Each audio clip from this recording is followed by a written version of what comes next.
Few topics in contemporary history have been studied and analyzed and debated more than the Vietnam War. The long and bloody struggle, which killed in excess of 3 million Vietnamese and wreaked destruction on huge portions of Vietnam, Laos, and Cambodia, has inspired a vast outpouring of books, articles, television documentaries, and Hollywood movies, as well as scholarly conferences and college courses. Nor is there any reason to believe the torrent of words will slow any time soon, given the war's immense human and material toll, and given its deep and persisting resonance in American politics and culture.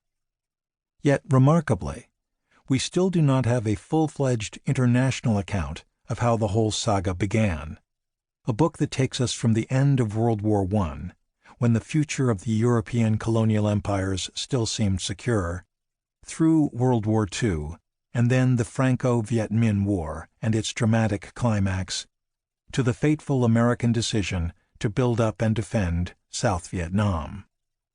Embers of War is an attempt at such a history. It is the story of one Western power's demise in Indochina and the arrival of another, of a Revolutionary Army's stunning victory in 1954 in the face of immense challenges, and of the failure of that victory to bring lasting peace to Vietnam. To put it a different way, it is the story of how Dale Bice and Chester Ovnand came to be stationed and meet their fates in a far-off land that many of their compatriots barely knew existed. But it's not merely as a prelude to America's Vietnam debacle that the earlier period merits our attention. Straddling as it did the 20th century's midpoint, the French Indochina War sat at the intersection of the grand political forces that drove world affairs during the century.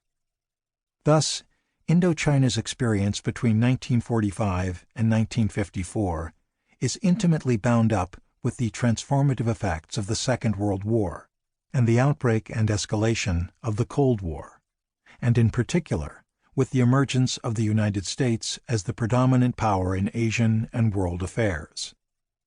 And thus the struggle is also part of the story of European colonialism and its encounter with anti-colonial nationalists, who drew their inspiration in part from European and American ideas and promises.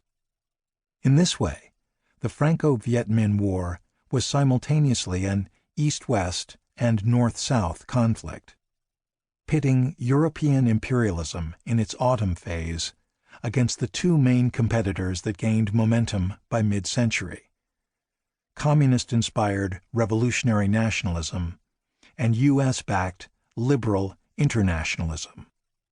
If similar processes played out across much of the globe after 1945, Vietnam deserves special study because it was one of the first places where this destructive dynamic could be seen.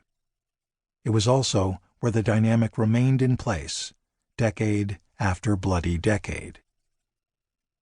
My goal in this book is to help a new generation of readers relive this extraordinary story, a 20th century epic featuring life and death decisions made under profound pressure, a vast mobilization of men and resources, and a remarkable cast of larger-than-life characters ranging from Ho Chi Minh to Charles de Gaulle to Dean Acheson to Zhou Enlai, from Bao Dai to Anthony Eden to Edward Lansdale to Ngo Ding Diem, as well as half a dozen U.S. presidents.